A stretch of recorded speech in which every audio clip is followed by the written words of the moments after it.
আবারও রাতের অন্ধকারে পরপর 3টি দোকানে চুরির ঘটনাকে কেন্দ্র করে এলাকায় ব্যবসায়ীদের মধ্যে তৈরি হয়েছে আতঙ্ক। রাতের অন্ধকারে এলাকার নিরাপত্তা নিয়েও প্রশ্ন উঠতে শুরু করেছে। ঘটনাটি ঘটেছে বাঁকুড়া জেলার ইন্দাস ব্লকের দেওগড়িয়া এলাকায়। স্থানীয় সূত্রে জানা যায়, দেওগড়িয়া বাজারে ব্যবসায়ীরা অন্যান্য দিনের মতোই দোকান বন্ধ করে রাতে বাড়ি ফেরেন দোকান মালিকরা। গভীর রাতে দুটি চায়ের দোকান এবং একটি সেলুনে চুরির ঘটনা ঘটে। দোকানের মালিকেরা সকালে দোকান খুলতে এলে এই ঘটনা নজরে আসে এবং এলাকায় ব্যাপক চাঞ্চল্যকর পরিস্থিতির সৃষ্টি হয়। জানা যায়, একটি চায়ের দোকানে থাকা প্রায় 24,000 টাকা নিয়ে লম্পট দেয় চোরের দল। অপর একটি চায়ের দোকান থেকে একটি সাইকেল নিয়ে যাওয়ার চেষ্টা করে, কিন্তু মাঝ রাস্তায় সেই সাইকেলটি ফেলে চলে যায় চোরেরা। অন্যদিকে সেলুনের তালা ভেঙে ভেতরে ঢুকলেও কিছু না থাকায় তেমন ক্ষয়ক্ষতি হয়নি। খবর পেয়ে তড়িঘড়ি ঘটনাস্থলে আসে ইন্দাস থানার পুলিশ এবং এই ঘটনার সঙ্গে কে বা কারা যুক্ত রয়েছে পুরো ঘটনার তদন্ত শুরু করেছে। বাঁকুড়ার ইন্দাস থেকে সুচিন্ত গোস্বামীর রিপোর্ট।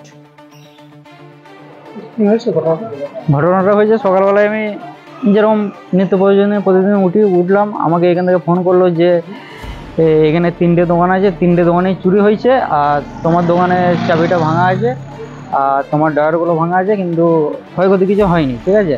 তো আমি যথাশীঘ্র এলাম, এসে দাদারা যা বললো সেই একই সেম ফিল করলাম। তো চাবিটা ভাঙা আর ড্রয়ারগুলো ভাঙা ছিল, জিনিসপত্র কিছু ওলটপালট হয়নি। আমরা থানায় গিয়েছিলাম, ডায়েরি করলাম, থানা থেকে পুলিশ এলো, ইনকোয়ারি করলো। আমার সেলুন। কোন জায়গায় আছে এটা? দেওগড়িয়া, ইন্দাস, বাঁকুড়া। টাকা পয়সা কিছু? না, টাকা পয়সা কিছু আপাতত হয়নি। টাকা পয়সা কি রাখতেন? না, এখানে কিছু রাখতাম না।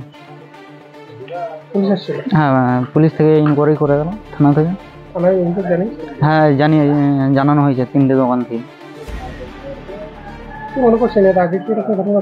না, এইখানে তো বলছে ঘটেনি, কারণ এইখানে আমার বাড়ি নয়, আমি বাইরে থেকে এখানে ব্যবসা করতে এসেছি। বাট এখানে গ্রামের মানুষজন বলছে এখানে এরকম ঘটনা এর আগে দোকান লুটপাট ঘটেনি, কিন্তু ওই সাবমার্সিবল নিয়ে একটি ঘটনা ঘটেছিল, সেটা ইন্দাস থানার সমস্যা সলভ করে দিয়েছিল। তো আশা করছি যে চোর শীঘ্রই ধরা পড়বে। আমার বাড়ি ছেলে খন্ডবাস, আশিস বাগ। ভাই, ঘটনাটা হচ্ছে প্রত্যেকদিন আমি দোকান খুলি ভোরবেলায়, ওই 5টা 10-15 বা 4:30 থেকে 5টার মধ্যে খুলে দিই। দোকানে এসে দেখছি এই গেটটা ভেঙে খোলা আছে। এখন আমি বুঝতে পারছি দোকানটা চুরি হয়েছে। ভেতরে ঢুকে দেখি আমার দোকানে যতগুলো ক্যাশ পয়সা ছিল, মানে খুচরো পয়সা তো বটেই, খুচরো পেট্রোল বিক্রি করে ওই পেট্রোলের পয়সাগুলো রয়েছে। মোটামুটি 3-4 জায়গায় আনুমানিক 22 থেকে 24,000 টাকার মতো আমার চুরি করলে চলে যায়। টাকা পয়সা ছাড়া দোকানের কোনো মাল নিয়ে যায় না, শুধু টাকা পয়সাটাই নিয়ে চলে যাবে। আমি তো টাকা পয়সা কোনোদিন ঘর নিয়ে যাই না, ঘর সেই রকম জুতের লয় বলে দোকানটাই একটু ভালো বলা, দোকানটায় আমি টাকা পয়সাগুলো রেখে যেতাম সেফটি হিসেবে। আর এখানে তো প্রত্যেকদিন রাত্রে তো সিভিক পুলিশ বসে থাকতো, সেই হিসেবে আরও ভরসা করে টাকা পয়সা কোনোদিন আমি নিয়ে যেতাম না বাড়িতে। আগে তো সিভিক থাকে না, সেই সূত্রে তো ওরা চুরি করে নিয়ে চলে গেছে, সব একটা টাকাও রাখে না। মনে হচ্ছে এর আগে তো এরকম ঘটনা ঘটেনি? এর আগে তো এরকম ঘটনা ঘটে না, আমাদের গ্রামে তো এরকম হয়নি। ওই হিসেবে বিশ্বাস করে আমি দোকানে পয়সা করে রেখে যেতাম, ভাবতে পারিনি। আমার দোকানে চুরি হয়েছে, পাশে এখনো একটু দূরে গিয়ে একটা চা দোকান আছে আর একটা সেলুন আছে, ওদেরও চুরি হয়েছে। এমনকি একটা সাইকেল পর্যন্ত নিয়ে চলে গেছে বরিগ্রামের দিকে, সাইকেলটা ফেলে রেখে পালিয়ে গেছে। আবার ওটাকে পাওয়া গেছে, ওটা নিজেদের আন্ডারই রয়েছে। থানায় গিয়েছিলাম, অভিযোগ করে এসেছি। অফিসাররা বললেন আমরা দেখছি ব্যাপারটা নিয়ে, আর এমনকি অফিসার গাড়ি করে রাউন্ডও এসেছিলেন, যে দেখে গেছেন, তদন্ত করে গেছেন।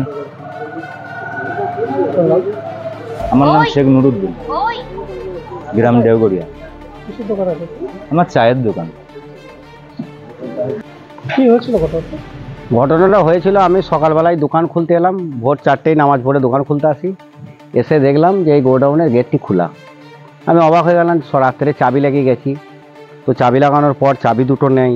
আমি তো দেখে একবার দাঁড়িয়ে গেলাম ওখানে যে কি হতে পারে।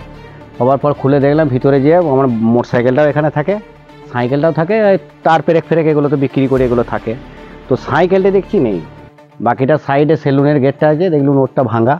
ওটা কাটিং করেছে। আর এদিকে তাকিয়ে দেখলাম আমার চা দোকানের চাবি লাগানোই আছে, এই দুটো চাবিকে ভেঙে স্রেফ সাইকেলটি নিয়ে গেছে। তারপর যখন একে একে সব চা খেতে এলো, সবাই জিজ্ঞেস করছে যে নুরো, ওইখানে একটা চা দোকান আছে নুরুদ্দিন বলে নাম, ওর দোকানে তো বললে চুরি হয়েছে, ওর টাকা পয়সা ছিল 20 থেকে 25 হাজার টাকা, ওর 20-25 হাজার টাকাই তুলে নিয়ে চলে গেছে। এখানে তোমার কি কিছু হয়েছে? এখানে বলতে আমার ওই সাইকেলটি ছাড়া আর কিছু নিয়ে যায়নি। কতদিন ব্যবসা করছো? ব্যবসাটা এই রোডটার মধ্যে আমার আগে 4 বছর পড়ছে। এর আগে এরকম ঘটনা ঘটেছে? না, কোনোদিনই হয় নাই বলি তো, সব বাইক এখানে, সাইকেল, টাকা পয়সা এখানে সবই থাকে। আজকে এইখানটার মধ্যে দুটো দোকানে যে চুরি হয়েছে, 3টে সেলুনটা নিয়ে, আজকে এই প্রথম। সাইকেলটা শুধু নিয়ে গেছে? সাইকেলটা শুধু নিয়ে গেছে, বাইকও ছিল, সাইকেলের সাইডে বাইকও ছিল, বাইকে কাঠি লাগানো থাকে, এখানেই আমার বাইকটা থাকে, এখানেই থাকে, এখানে বাইকটা নিয়ে যায় নাই, যা নিয়ে যাওয়ার সাইকেলটা নিয়ে গেছে। সেলুনের এই চাবিটা ভেঙে ওর ডয়ারটা খুলে দেখেছে, একটু ভাঙচোর করে, যে ডয়ারের মধ্যে কিছু নাই, ওই পালিয়ে গেছে। সাইকেলটা নিয়ে যেতে আমাদের এই বেরেগ্রাম দিঘির পাড় বলে আছে, ওই মাঠের মধ্যে সাইকেলটা ফেলে দিয়ে গেছে। একজন নহাটের পাইকের আমার কাছে এসে চা খায়, চা খেতে খেতে ঘটনাটা সবাই যখন বলাবলি করে, ও এসে আমাকে বললো যে সাইকেলটা ওইখানে আমি দেখে আসছি, একটা নতুন সাইকেল পড়ে আছে। আমি সঙ্গে সঙ্গে দুজনকে মোটরসাইকেল নিয়ে পাঠালাম, পাঠিয়ে তদন্ত করা হলো। যে মাঠ এসেছিলো একজন, সে সাইকেলটি রাস্তার সাইড থেকে মাঠ থেকে বাড়িকে নিয়ে গেছে। যে আমি একজনকে ফোন করলাম, আমার ওখানে বন্ধু আছে, যে বললে হ্যাঁ ওর বাড়িতে আছে। যে আবার আমার বন্ধুর বাড়িটাকে সাইকেলটা এখন রেখেছি। যে সঙ্গে সঙ্গে আমাদের গ্রামের সিভিককে জানানো হলো, সকালবেলায় জানানোর পর থানাকে কল করলে থানার পুলিশ ফোন করে বলা হলো যে সাইকেলটা আমরা নিয়ে আসবো না, ওখানেই থাকবে, বলে নিয়ে চলে আসুন। যে থানায় আমাদেরকে রেখেছিল, তাই আমরা এই ডায়েরি করে এসেছি।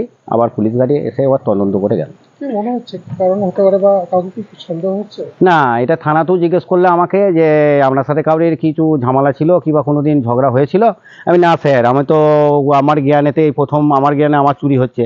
তো বহুত আগে হয়েছে, 20-25 বছর আগে ওই ক্লাবের টিভি চুরি হয়েছে, এইটুকুই যা। আর একটা বাইক চুরি হয়েছিল। স্যার বলে হ্যাঁ, ওই উগড়ির কুটুম আছে, ওদের একটা আইনাল বলে না, ওর বাইক চুরি হয়েছিল, আর এই প্রথম। আর এই সাবমার্সেলের জন্য যে বোর্ডগুলো চুরি হয়েছিল কিছুদিন আগে, ওটার জন্যও স্যার বললেন। নাম? নাম কি? নাম আমার শেখ বাপ্পা। দোকানটা কোথায় আছে? দোকানটা আমাদের এই দেওগড়িয়ার খাড়া রোড। এখানে কেউ থাকে না তো নাকি? না, এখানে কেউ থাকে না।